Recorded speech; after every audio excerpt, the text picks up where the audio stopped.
G'day, I'm Fraser Briggs from New Zealand. I've flown halfway around the world to come and fly in the Tucson Aerobatic Shootout. The Shootout starts in about 4 days' time, and here we are in Phoenix, 1 hour south of the city. And this particular field is called, well, I call it the moon actually, because you can see here the place is just desolate, there's nothing here.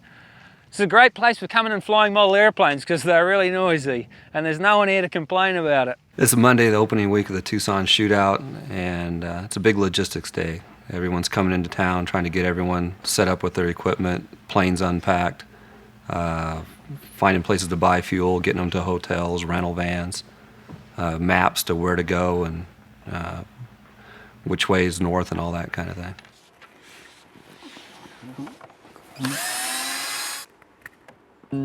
L'impression que j'ai, c'est que les pilotes américains semblent être beaucoup plus décontractés que les pilotes européens ou français.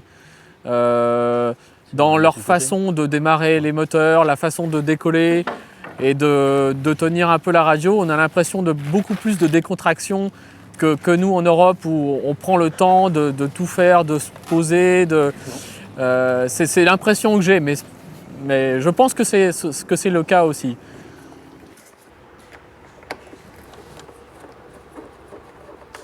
Christophe Paysant-Leroux from France is here in town, just uncrated his airplane, getting ready to go out and practice. Fraser Briggs from New Zealand's been in town for a few days practicing here and up in Phoenix. Two of the better freestyle pilots.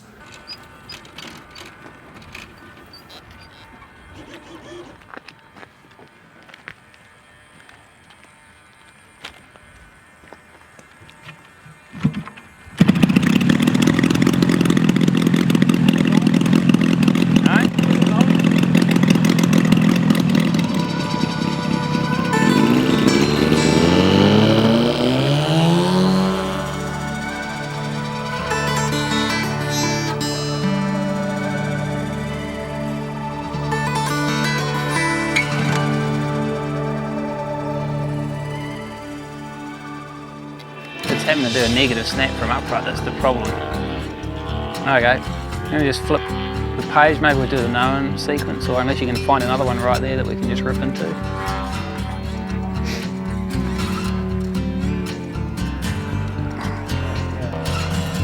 Yeah, we just did that one.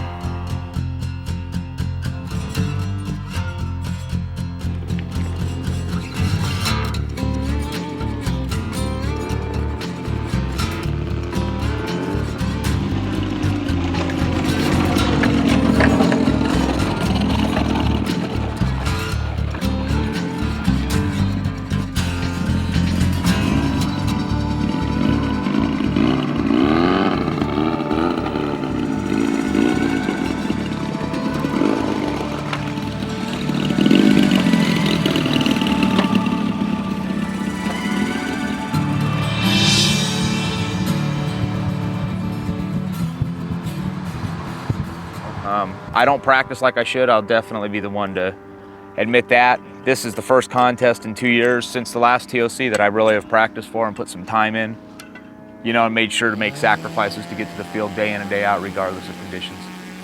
And I feel good about the flying, you know, it shows. I'm trying some things out here right now, just kind of playing around, but I'm gonna go up and do a flight and see how it looks in just a few minutes. I think it'll make a difference.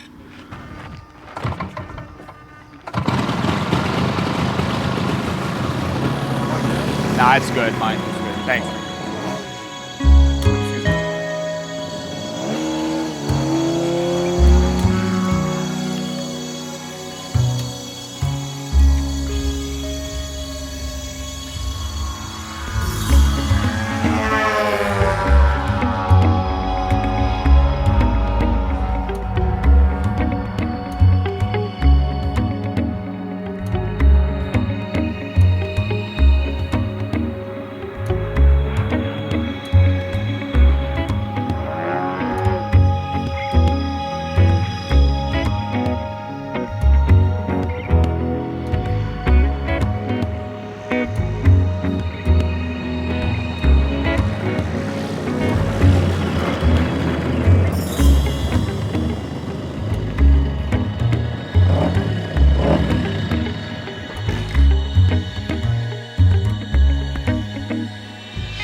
I got started flying model airplanes back when I was 18 years old, just got out of high school, and could afford to do it on my own.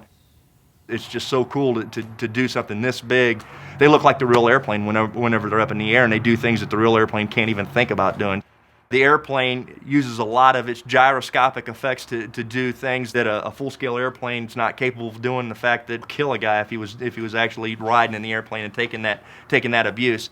I've built close to 100 of these for, the giant scale airplanes for guys all over the United States. I pretty much live and breathe model airplanes right now. I get up at 6:30 in the morning, I go for a bike ride, and then I go into Desert Aircraft and I talk about model airplanes for 8 hours. And then I come home and I build model airplanes for 8 to 10 hours, and usually go to bed, 3 o'clock in the morning and start the day over again. So yeah, I'm pretty obsessed with model airplanes. It's just woodworking, and a lot of it's finessing things and having patience.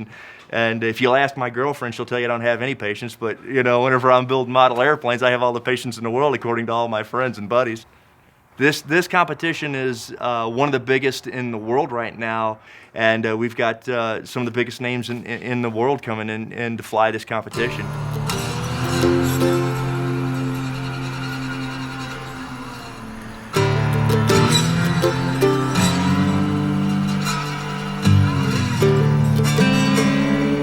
Welcome to the Tucson Aerobatic Shootout. 70 pilots have come from all over the United States and Canada, France, Germany, and New Zealand to compete.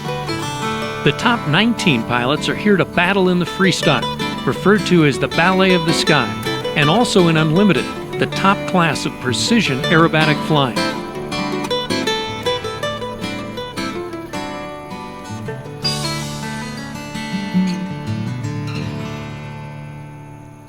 I don't have the exact number yet, but the last time I looked, we're right at about $75,000 in cash and prizes that's going out to you guys this week.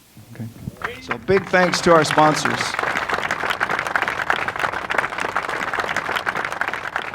There are two different components to the contest. There's a precision part of the contest where everyone gets a chance to practice in advance what the sequence of prescribed maneuvers are going to be. Then they'll kind of walk around with their stick plane and think about what the airplane's going to look like in the sky as they're flying this sequence. In precision aerobatics, the maneuvers are combinations of loops, rolls, spins, inverted flight, and upright flight. They have names like snap roll, shark's tooth, point rolls, Humpty bumps, Cuban eights, and Immelmans. In a lot of ways, precision aerobatics resembles compulsory figures in ice skating, and the pilots are judged critically on their ability to draw precise figures in the sky. Pull to 45 on center, 1.5 positive snaps. Put your inverted into a loop, push around the loop, the horizontal, and it's 4 of 8 followed by a positive snap.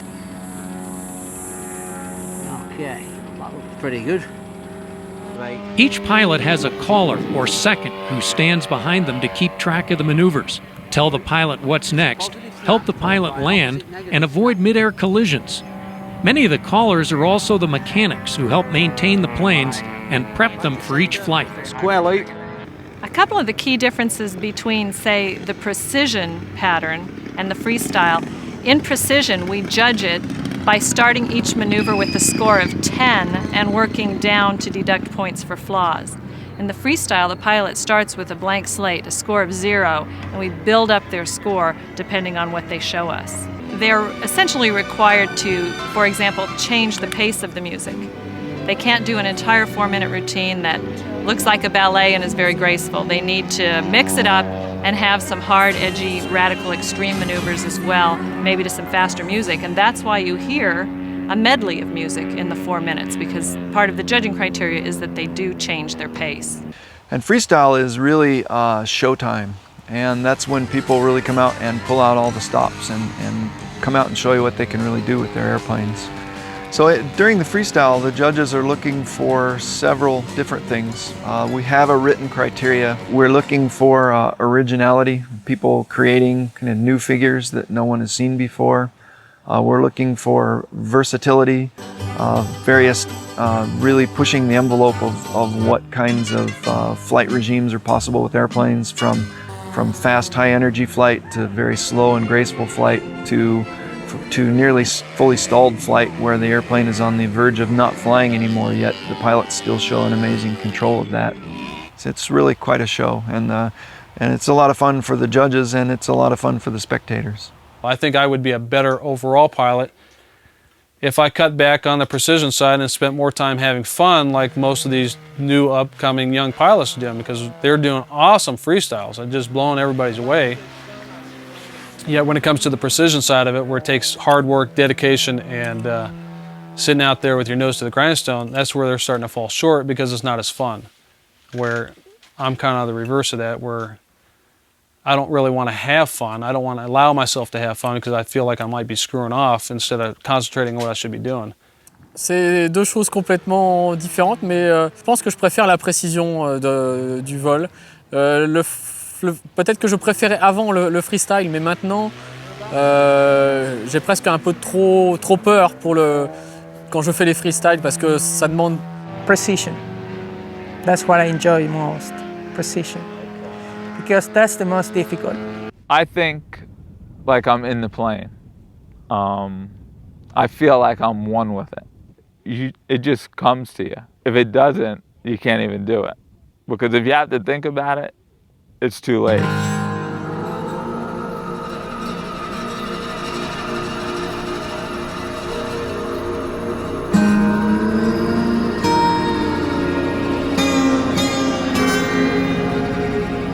I'm Bob, the mouth of the South Saddler. With being a consummate competitor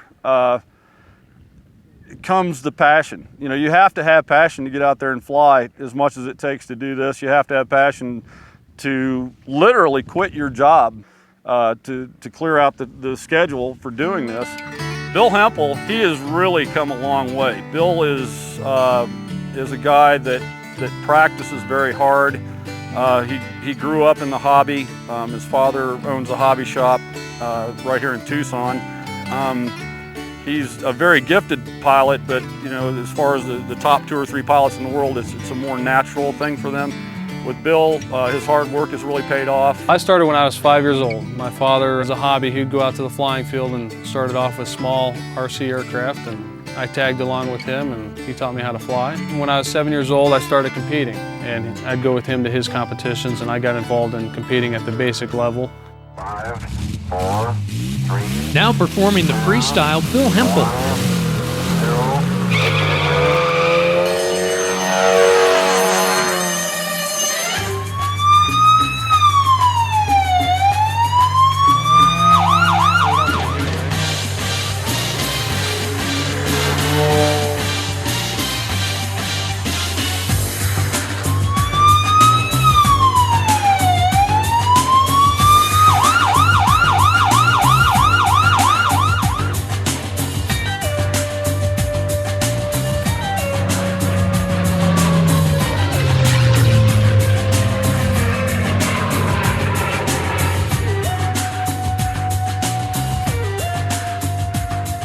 Some planes have smoke systems so they can do skywriting. A light oil is pumped into the exhaust where the heat causes it to vaporize, generating the smoke.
Mr. Bill Hempel.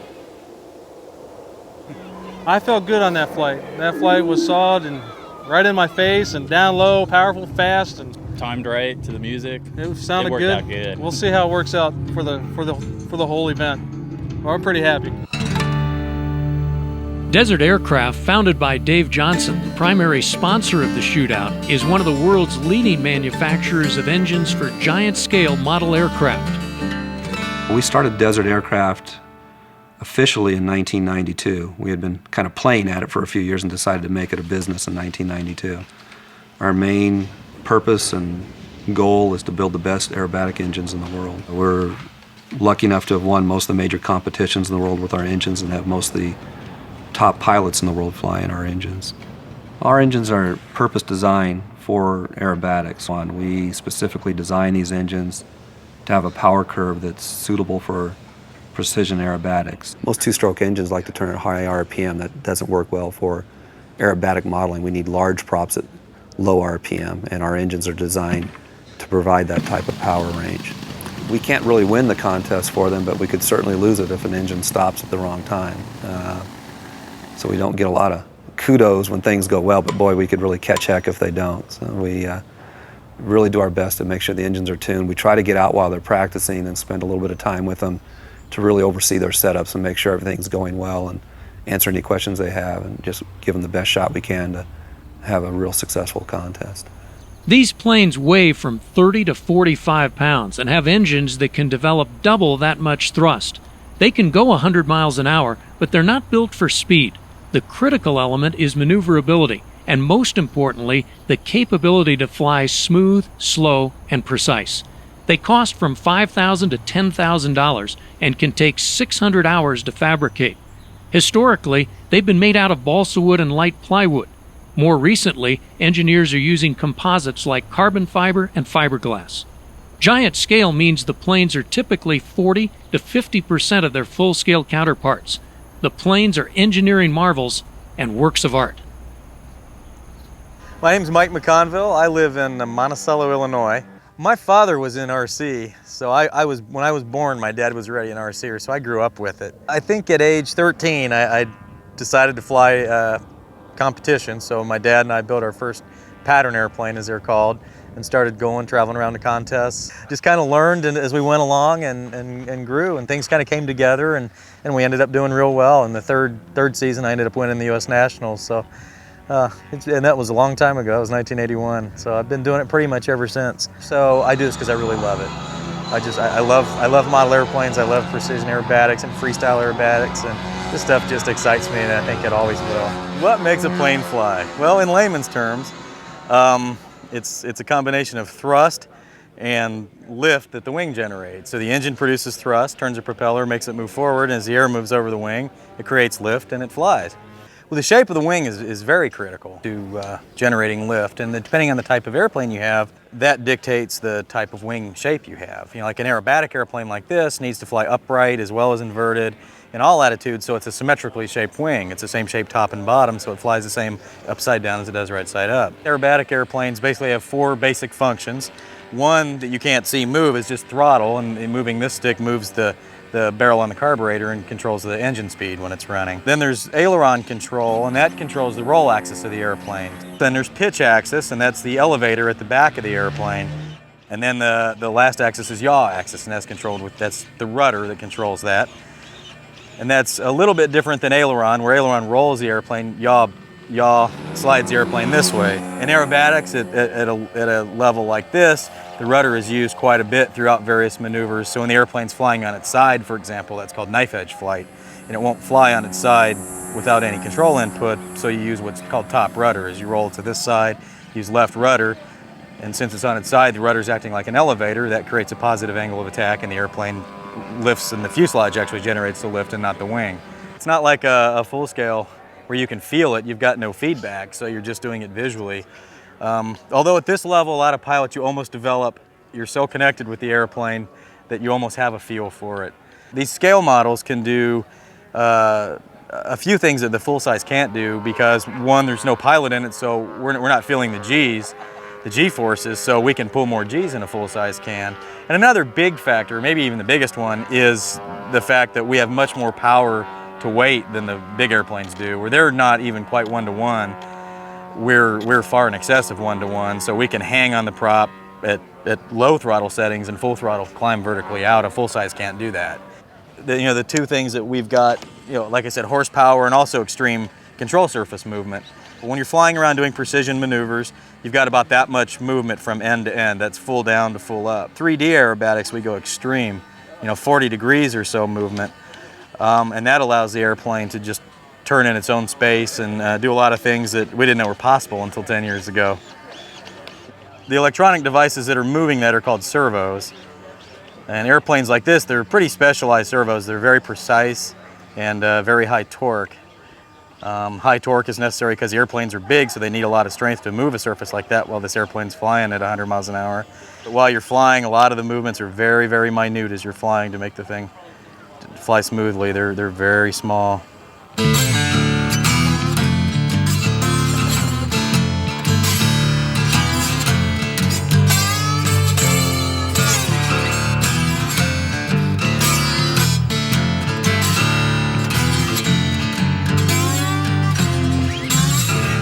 When Chip was this tall, he was just a phenomenon. Nobody had ever seen anybody fly like this, and it just came natural to him. He's won literally everything, every world championship that's involving airplanes other than sailplanes, and that's just because it goes too slow for Type A personality. You can literally see when Chip switches over to full-on competition mode, it's a light switch.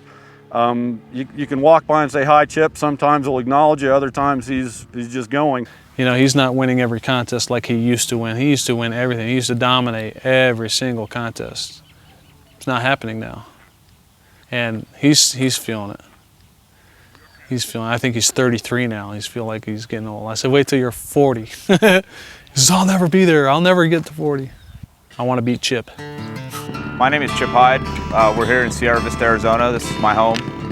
I've been involved in radio control airplanes now since I was 4 years old. And at the end of this month, on the 28th, I'll be 33. So, it's been pretty much most of my life. My dad got me into it. Well, I started competition when I was 5. I flew in my first contests. In the novice category, I won them both. But then when I started back again in 1980 at 8 years old, I've been to every national since then. I've flown in racing and helicopters, so pretty much covered all facets of flight, I guess. Now taking off to fly the freestyle, here's Chip Hyde. I can hear you! Aye, aye, Captain!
That's Chip Hyde. Hopefully, we'll see what happens. Maybe get up top 2 or 3, 4 or 5, something like that. Nice.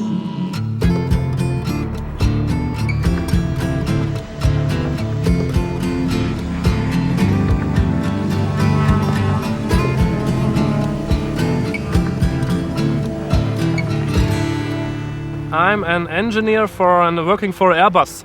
So I make big aircraft. So I make my hobby to the job. So it's nice, yeah. I'm in a competitive field. I'm a photographer, sports photographer for my career, which has been really competitive. That's another reason I said I didn't want to compete in a hobby. I wanted to be a relaxing outlet. But so I know I am competitive by nature, and so that helps, you know. I work as a software developer. I do like VB programming, databases, that sort of stuff. And in recent years I've been doing that for myself, working from home, which means I can go flying when it's fine, because if you have to go flying on Saturday and Sunday, you're not going to get much flying in because the weather's pretty grotty. I fly, for one, for Futaba and YS, and all the other sponsors that are on the airplanes, Aeroworks, Monaco, True Turn, Central Hobbies, and so on. I'm a corporate pilot for a fractional ownership company. It's called Avantair. We fly the Piaggio Avanti. It's a new futuristic. It's actually been out for about 15 years, but it's a futuristic turboprop airplane. It looks like a catfish on steroids. It pushes, and it's got a forward wing up front, and a T-tail. Very unique design. Really enjoy it. Enjoy flying airplanes, being up in the sky. I work for a company called Horizon Hobby. I'm manager of product development for all of the aircraft brands for the company. Horizon Hobby is one of the two major distributors of hobby products in the United States.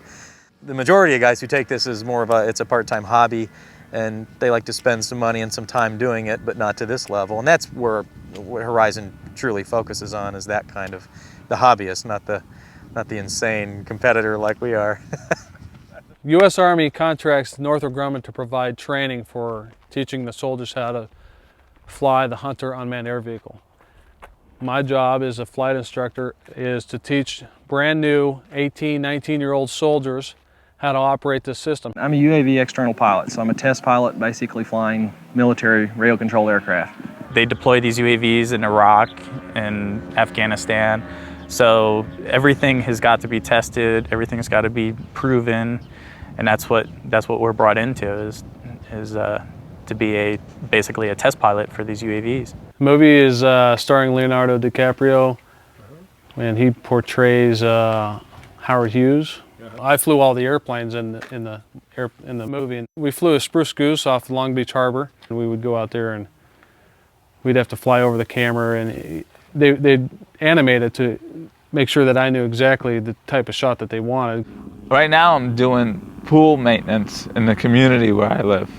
I just moved to Anthem, Arizona. It's just a little bit north of Phoenix. And there's a whole community there, and they have a pool. So when I moved out here, I started working there, and that's where I've been since.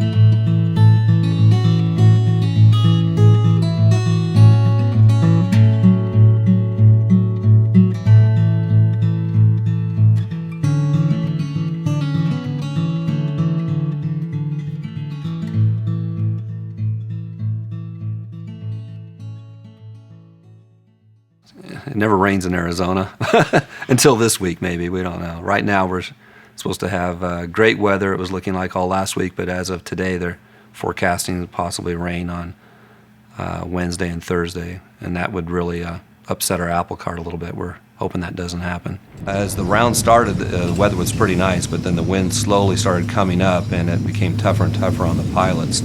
But we must continue the round. We can't stop the round, wait for a little better weather, and stop again. It's not fair to the pilots that have been flying in the wind. And the only recourse is either to scratch the whole thing or to continue flying. And everyone's here to fly, so we continue to fly.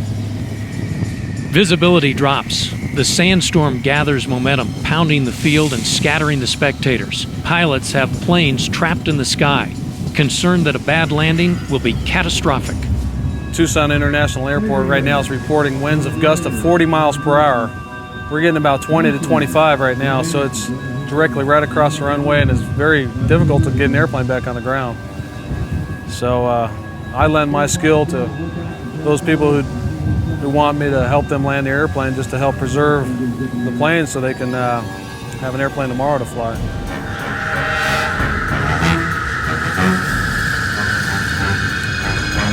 Ooh, we got lucky on that one. You have a throttle kill. It's safely on the runway and no paint's missing. Thank you, sir. That's what counts. Most indebted. No problem, thank you. Just after the middle of the round, it just kind of kicked up from a strong crosswind to ridiculous.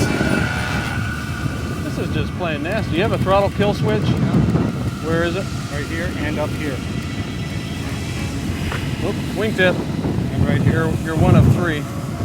Yeah, man, at times I'm over there full deflection on the ailerons and rudder, and it's still going the wrong way. You take a person's airplane, they hand you the radio, you're not familiar with their rates, so it's quite challenging to fly in a windy condition like this, and it's scary. You know, I don't want to wreck somebody's airplane.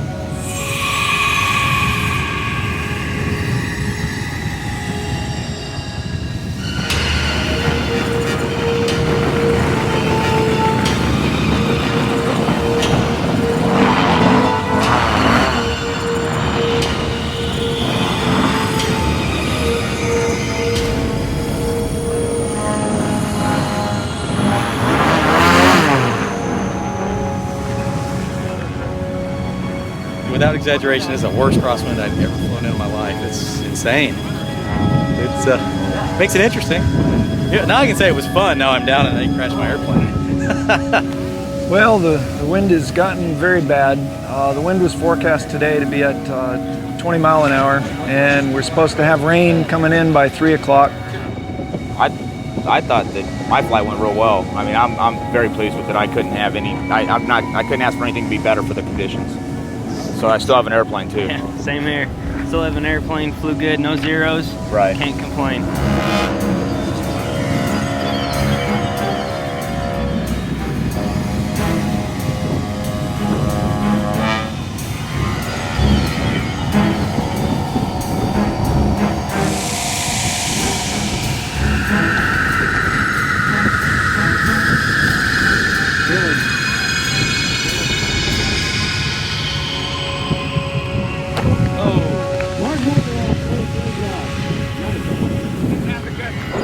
It just barely tapped it, and it just put just a little scratch right on the very leading edge of the front.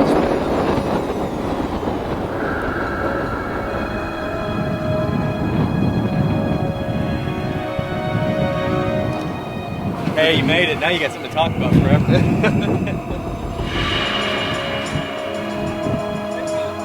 Today we're going to call it quits, and we'll be back first thing early tomorrow morning.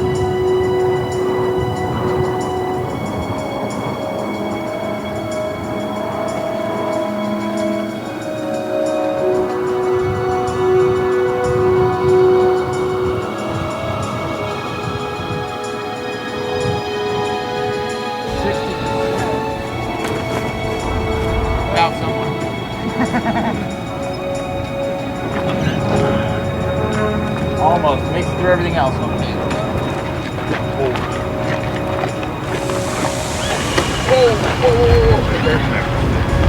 All right.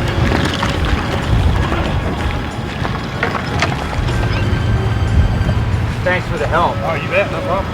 That's unbelievable. I don't know, shit. I don't know.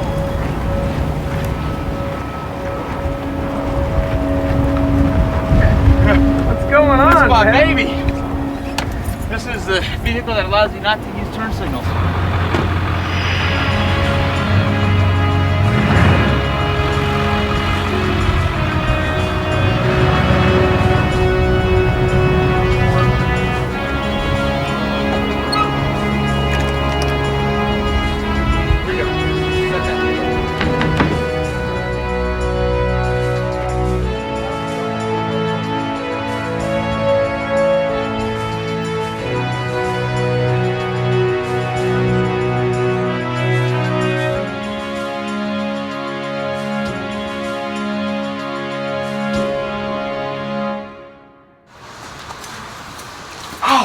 There's something sharp in my pocket. They just poked through my finger. Oh, I did that too. Carbon fiber? I hope not. You wouldn't be the one to wish for carbon fiber. No, it's my I got badge, carbon dude. fiber in my finger this morning when I put my socks on at 5 a.m. Dude, I tell you what, that was some nasty wind. Dude, take it. My airplane is an absolute disaster right now with the wind, just taking it apart, man. We had like 3 guys trying to hold it. Fraser Briggs and Chip Hyde are out back of the shop here checking out the engines after today's sandstorm, making sure everything's going to be working correctly. Better get a clipper with some ass on it, Fraser. And you're not going to help, are you? Sorry?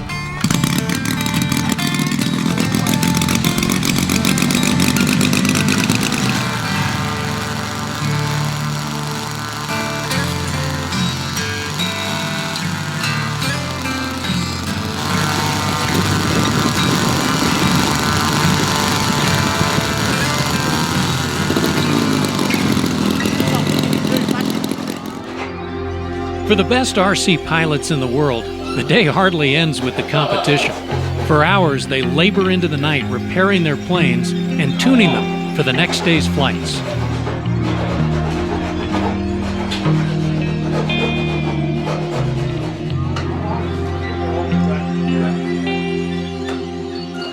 To watch Jason fly is truly art. It really is. Jason Schulman is an incredibly talented individual. I mean, man, the good kid, he's 30 now.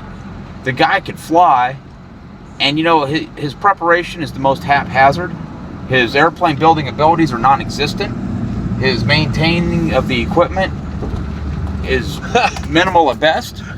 You know, but he can put stuff together that he goes out there and he can fly this stuff, man, like nobody else. I have a lot of respect for Jason's talents. Well, my name's Jason Schulman.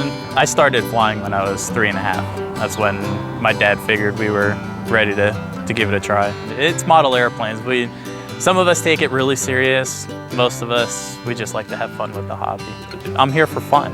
And if I can't have fun doing it, then I'm gonna quit the hobby, but I haven't yet, so I'll continue to have my fun.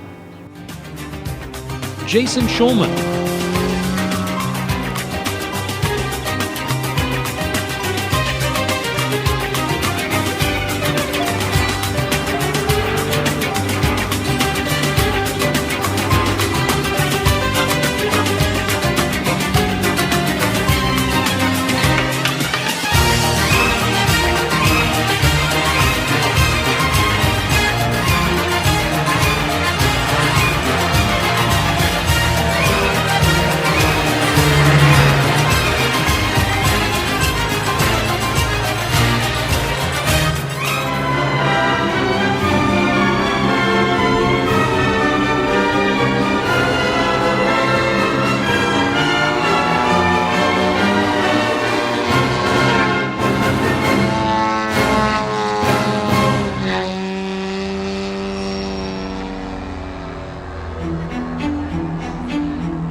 Jason Schulman.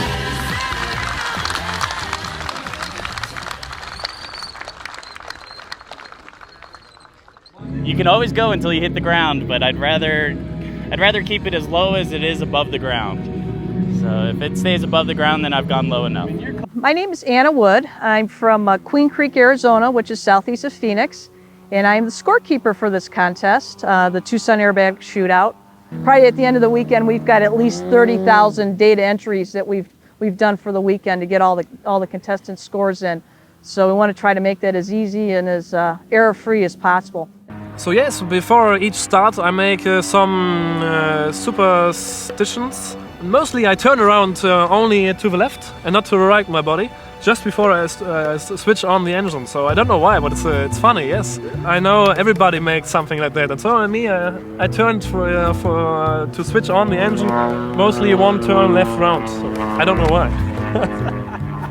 Yeah, but you have got one little ritual that you won't let anybody else interfere with. What's that? And that is, he's got this thing that he puts the transmitter in, and it means he can get hold of the sticks without having to hold the transmitter. Well, he's got this little ritual that he's got to do himself, because I tried to do it once. Don't do that, let me do it up. Yeah, well, I just kind of it's like just one thing, it settles him down before we start. Yeah. Night before, you can't be out and toot with the owls and fly well first thing in the morning, if you will, you know, and one has to be physically fit. I try to do that as much as I can. I do a lot of biking. If your body is in good shape, I think your mind stays in shape, and you need both of those in order to compete in model aviation. No question about that. Before a flight, when I take my transmitter out of my transmitter case, I usually only latch one latch instead of both latches. Outside of that, I don't have lucky clothes, or I don't show up at 8 o'clock and leave at 4. And I just try to zone out, either walk away from the airplane before you're ready to fly, away from the crowd, and just basically have some alone time just to prepare yourself mentally for the flight. If I have, jeans that, did well with one-time contest, for the finals, I will be wearing that jean, I feel I fly better. I think everybody does a little bit. And it's funny when, you forget that jean. It's like, you're going to fly and it's like you're missing something. I bring it, so I'm fine. One of the reasons I think the father and son teams are successful is that you have the younger guy with the skills and the reflexes and a lot of the knowledge and the technical ability of the father. And a lot of times this comes together to where it makes a very good team. Mike and Fraser Briggs are very unique. I don't know anyone else quite like them. They're almost more like brothers rather than father and son. At the end of the day, they like to enjoy themselves and have a good time. They're here for fun as their primary thing, and if they have good luck in the competition, all the better. And Fraser Briggs, his flying has not been quite to that level yet. Now, if he's working at it, I guess anybody can improve and, can step it up that extra notch. Most of the time you see it right off the bat with people, though. You either watch somebody fly the first time you ever see him fly and you say, that guy's going to be a world champion one day, or you don't. 999 times out of 1,000 I can do that. And Fraser was one. I never pictured him as leading this contest. Always an outside chance of doing something, and we'll see if he can maintain this level, through the week. He's fun. Oh yeah, we have fun. One time we went to Japan. We had a tournament there, and he was there, and I tell you, he's crazy. We had a good time. Yeah, he's a good guy, really good guy. Well, my name's Fraser Briggs. I'm from New Zealand. I live in the Waikato, which is a big farming area. It's totally different to being in Arizona. It's green and wet, cold and windy. I've been flying model planes for, at least 20 years. I'm Mike Briggs, Fraser's old man. I got him into it, but he sort of straightened me out.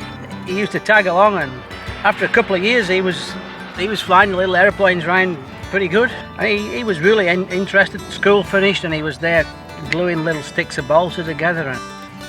Being down on the other side of the world means there's not really any competition for me or any people to compete against. So it's kind of like I spend like maybe 6 months building up and practicing, and then we come over here and then it's into the competition. Now taking off to fly the freestyle, Fraser Briggs.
Fraser Briggs.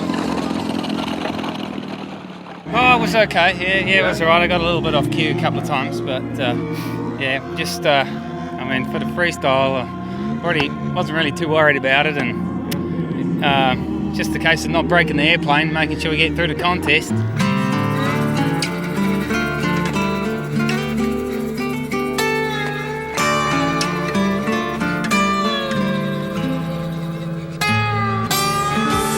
Andrew Animaljeski.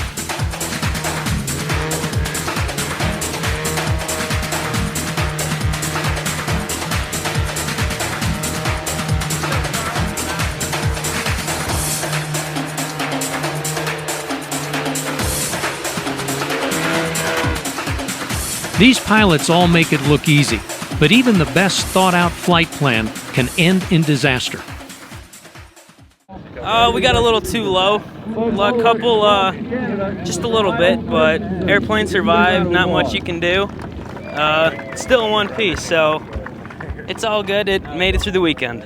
We don't talk about crash. Actually, my daughters were joking last night that we should go out and crash the airplane so we can go to the state fair instead of going to the contest this weekend. So, of course, I got mad at her, yelled at her, don't talk about that. So most RC pilots don't like the C word. We don't talk about crashes. It's to the point where we don't say, well, I'm going to go put up one more flight before we go, or I'm going to fly one more time, because generally when you make statements like that, it is the last flight. My name is Tony Watkins. I fly intermediate IMAC, and I had a misfortune today. Wing tube, elevator stab, landing gear seem to be pretty good too.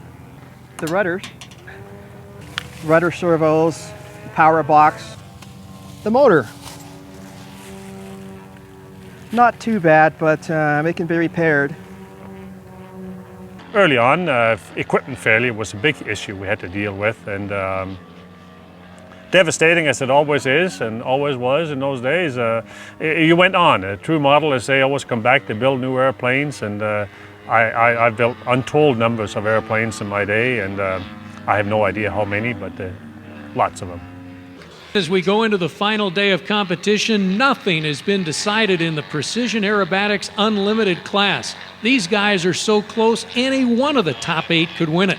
Fraser Briggs, Mark Leesburg, Chip High, Kike Samanzini, Mike McConville, Christophe Paysant-Leroux, Ivan Christensen, Bill Hempel. They're all close. Christophe Paysant-Leroux from France, Christophe and his brother, Started flying years and years ago, and Christoph really just stuck with it. He has absolutely been a world force. He is another one of the naturals. Well, it's going to be even more interesting this year because Passant Leroux is coming over from France. Well, Christoph's a European, so he's really good at the freestyle. Christoph is the mild-mannered Frenchman that is all business when he gets here. He's won the World Championships, he's won the Tournament of Champions, and usually has a very creative freestyle, really enjoyable to watch, good choreography, and usually has a trick or two of his own also. And this is his last year as a competition pilot, is what he's told me. He doesn't break it up like I do and do race trucks and helicopters, and he's serious, dedicated 100% to just the aerobatics. And if I was that way, I would have quit 20 years ago. J'ai commencé à l'âge de 10 ans et c'est mon père j'étais pas né, qui pratiquait déjà le modèle réduit et c'est lui qui m'a transmis l'envie de piloter et de faire voler les modèles réduits. Tout dépend dans quelle configuration on vole, si c'est dans son terrain pour le plaisir ou en entraînement, ou si c'est comme ici en compétition. La sensation est complètement différente et l'objectif du vol est totalement différent aussi. Now taking off to fly the freestyle, Christophe Passant-Leroux.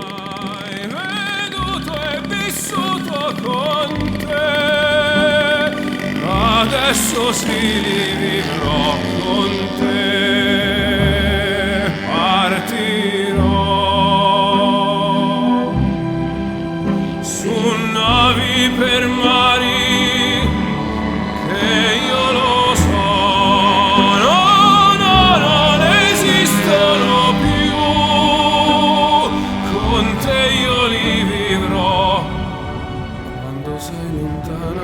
All'orizzonte mancano le parole, io solo so che sei con me, tu sei con me, tu sei con me, con me, con me,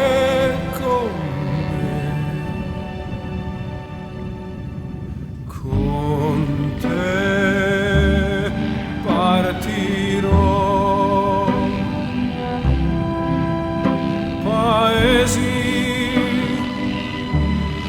Che non ho mai veduto e vissuto con te, adesso io li rivivrò con te,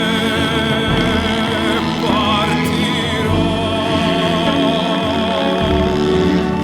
su navi per mari, e io lo so, non esistono.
Christophe Passant-Leroux. After a flight, always a little nervous because it's lots of concentration and also some risk during the flight, but I'm happy. The weather condition is very good for doing freestyle, so I'm happy about the flight. As you grow up with looking at your idols and how they fly, and you want to fly just like them, so you kind of gain their style that they fly. It's like NASCAR. You know, people got their favorite drivers, and in RC, people got their favorite pilots that they root and cheer on. And there's a bunch of people that I have a lot of respect for. Even today, like I said, Kiki Samazzini, Christophe Pesant-Leroux. Non, pas une rockstar, mais une petite star dans le monde du modèle réduit qui est petit. And even now, today, the people that are coming up flying are just amazing with their skills. Guys will come out to the flying field and they've never seen me fly before but heard of me and maybe seen the video and stuff like that, so yeah. So you're famous. Well, you know what I mean. But I mean, well, not well. Yeah, it's good though. It's fine. Yeah. Each person when they're starting out flying has a role model or somebody that they want to be like or one day achieve what that person has achieved. I mean, we've been following Kike and Chip and Christophe for many years, and it's a pretty neat experience to actually be competing with them. Kike is a machine. He, as I was saying earlier, he practices 5 days a week and takes the weekends off. He's a full-time model airplane pilot, and he is very, very regimented and very pre-planned on everything he does. He doesn't do anything without a reason and very, very focused.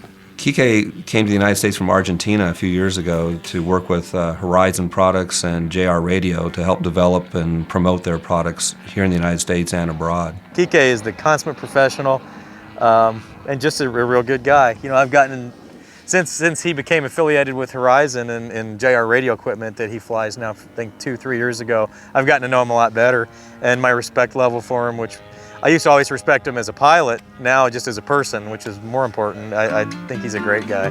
I am Kike Samazzini. I've been flying for many years, always in the aerobatic segment. My dad introduced me to fly. That was back in 1977.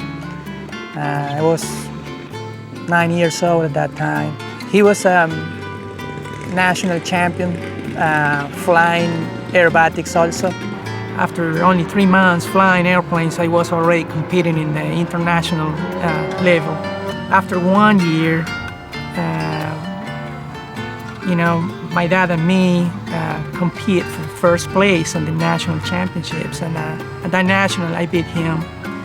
And he says, you know, son, I will be your helper, and I'm going to support you. You have a lot more talent than me, and I will give you my experience. And that's how, you know, we really start to work together.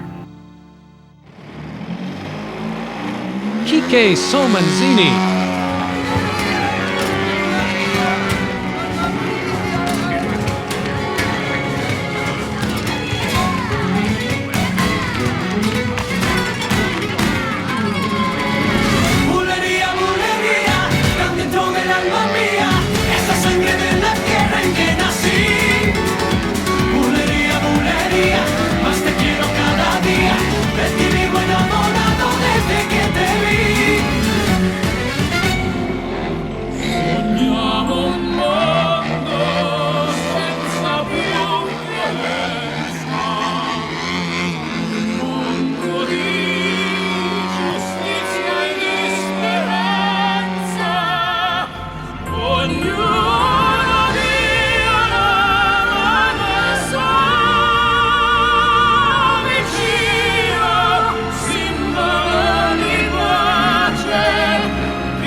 sweet soul will be saved.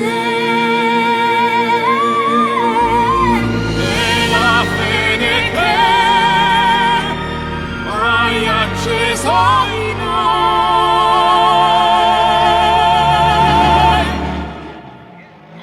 sento che ci salverà.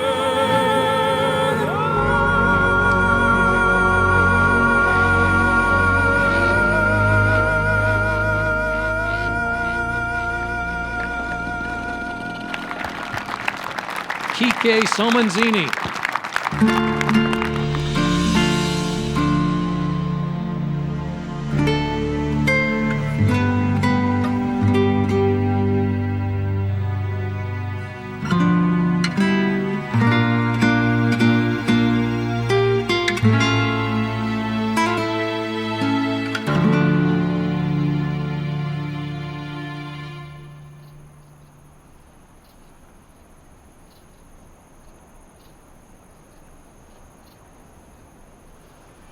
The standings in the freestyle going into the final round of competition are very close. Mark Leesburg, Kike Somanzini, Christophe Pesant-Leroux, Jason Schulman, and Fraser Briggs.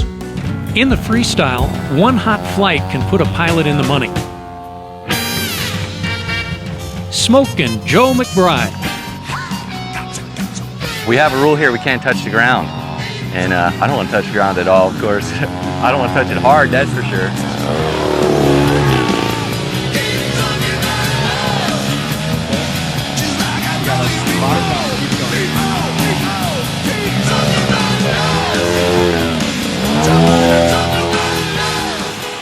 Bern Beschorn.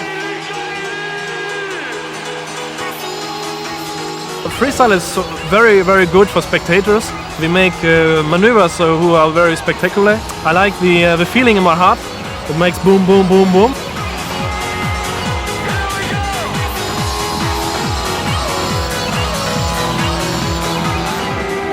Garrett Morrison. I've always been one that instead of just going out there and turning my back to the crowd and doing my sequence and flying and walking back, I feel that it's so much better to get the crowd involved with it. It feels like you have so much more support behind you.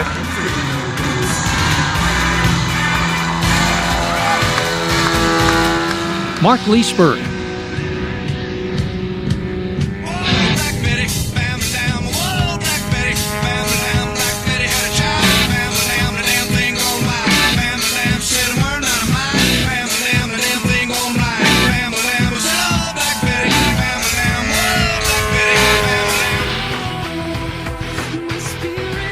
That's what will eventually, turn our sport on, is the freestyle portion of our competition. That's what everybody comes out to watch. That's what everybody loves to see.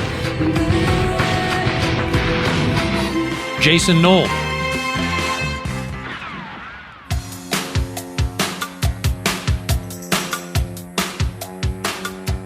I fly very big bucks. I like to keep things paced and open. I don't like to feel rushed when I'm flying.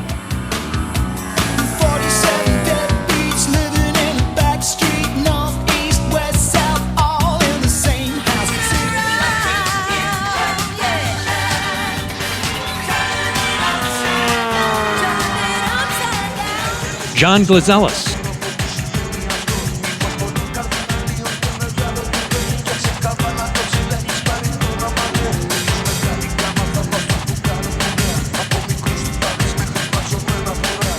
Basically, freestyle is you fly 4 minutes to music, and it's difficult to come up with a good freestyle that actually works well.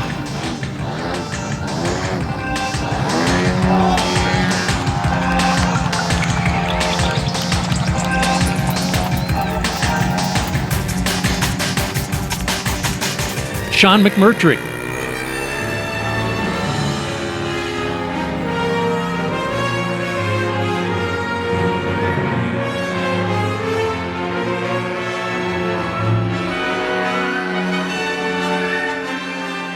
Freestyle is a little different because it's totally up in the air. You can do whatever you want at any time you want, play your own music.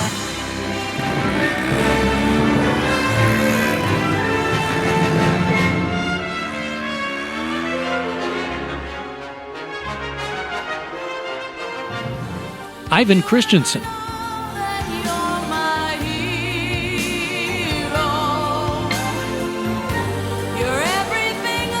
Flying airplanes of all sorts and caliber has been my interest all my life. But particularly model aviation, because that takes a special skill. That is, it's far easier to fly a full-scale airplane than it is to fly a model airplane in competition.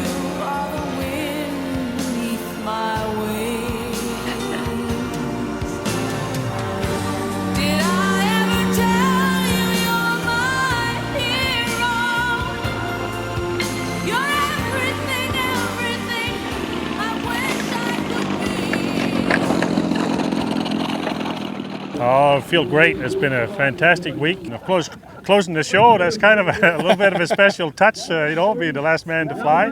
Beautiful weather, great time. You know, the bottom line is it's a family reunion down here. Everybody gets together with a good banner, but winning is important.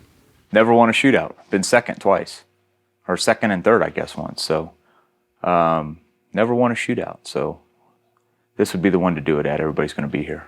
Well, I think everybody wants to win. I don't make it a priority. I mean, everybody wants to win, but I'm not disappointed if I don't come in first place. The competition side of it, you know, I want to go out there and be considered the best pilot in the world.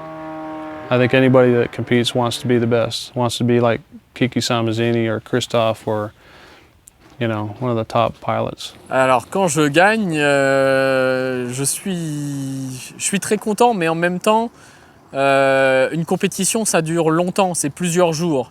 Donc on sent un peu au fil de la compétition la victoire ou par la victoire arriver au bout. Donc c'est pas comme après une course de 100 mètres où c'est l'explosion de joie à la fin. Winning is a big factor for everybody, like in any competition. For these guys, it's a chance to show the world. A lot of them are sponsored pilots, and it's imperative for them to, like any sport, to impress their sponsors, to continue their sponsorship with radio systems, engines, kits, and things like that. They want to perform, and this is their chance to do it. This is the last big contest of the season for 2004, and this is the one that people will remember through the winter as they're preparing for next season. So they want to go out with a bang with this one. I don't really care where I come. I mean, it's going to be nice if I make the top 5. It'd be nice to get third or fourth, but if I come 6th, well, I don't really too worried about it. I'm here for a good time. Yes, it's a good break. I think, and also the more relaxed you are. I had that attitude last year, wasn't really all worked up about it, just come for a good time, and I came 4th.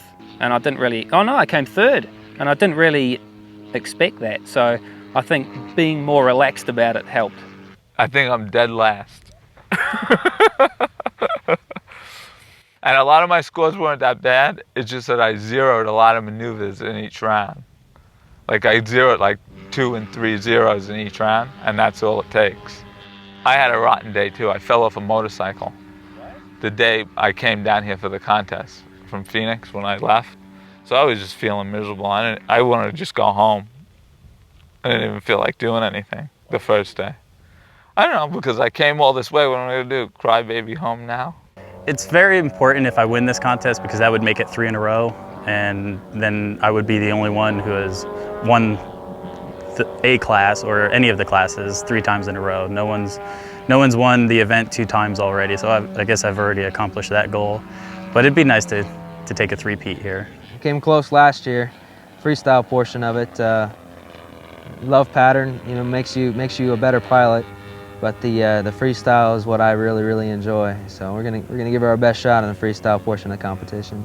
So all depends, you know, on the contest. Sometimes you go and contest start well, and you go really strong. Your confidence goes up, and you know you become the leader, and then you know you feel strong. And when you're in that position, you know it's hard to beat that position, and that depends. It could be Chip, could be Christophe, could be Jason, could be me. Don't know. We've got 2 sets of awards to hand out. First, we're going to give out the Freestyle Awards, and then we'll move to the Unlimited Precision Aerobatic Awards. In the freestyle competition, in 3rd place, From France, Christophe Pesson-Leroux. In French? Yeah. Je voudrais remercier tout le monde ici pour l'accueil et pour cette super compétition. Merci beaucoup à tous. Thank you, everybody. In second place, another outstanding competition. Here's Fraser Briggs. Thank you all very much.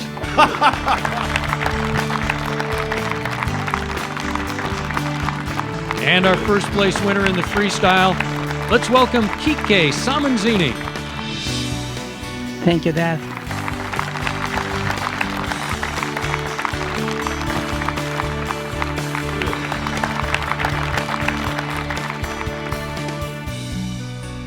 Now let's welcome our Unlimited Class Award winners, Precision Aerobatics at its best.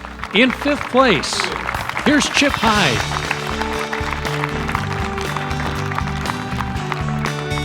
Placing on the podium again, in fourth place, Christophe Pesson-Leroux. Thank you very much. In third place in the Unlimited class, Mark Leesberg.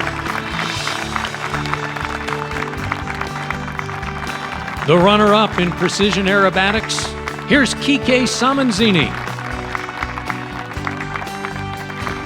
And a very popular win, ladies and gentlemen. Our first place winner in the Unlimited class. He's been coming to the United States and competing for 7 years. This is his biggest win ever, Fraser Briggs. Pretty bloody good, eh?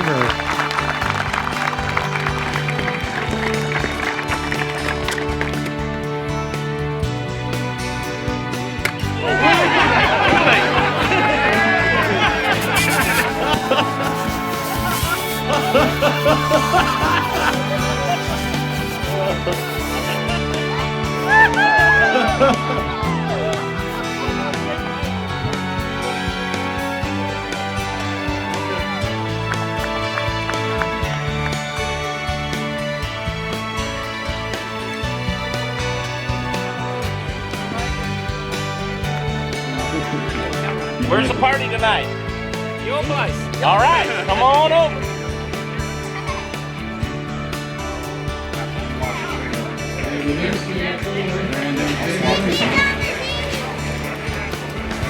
Anywhere you want. Nobody. He's the man.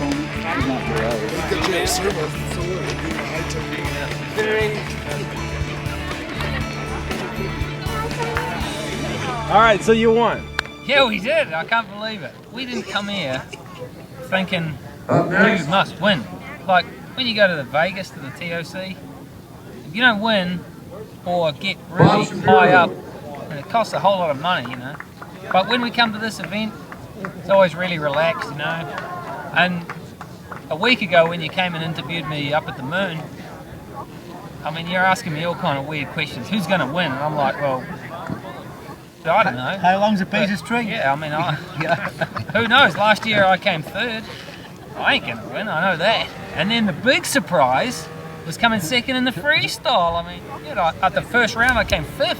We did the Wild West freestyle, and then we did the Zorba the Greek freestyle, and I guess because every time we flew we did something totally different each time. So, yeah, it's awesome. Awesome.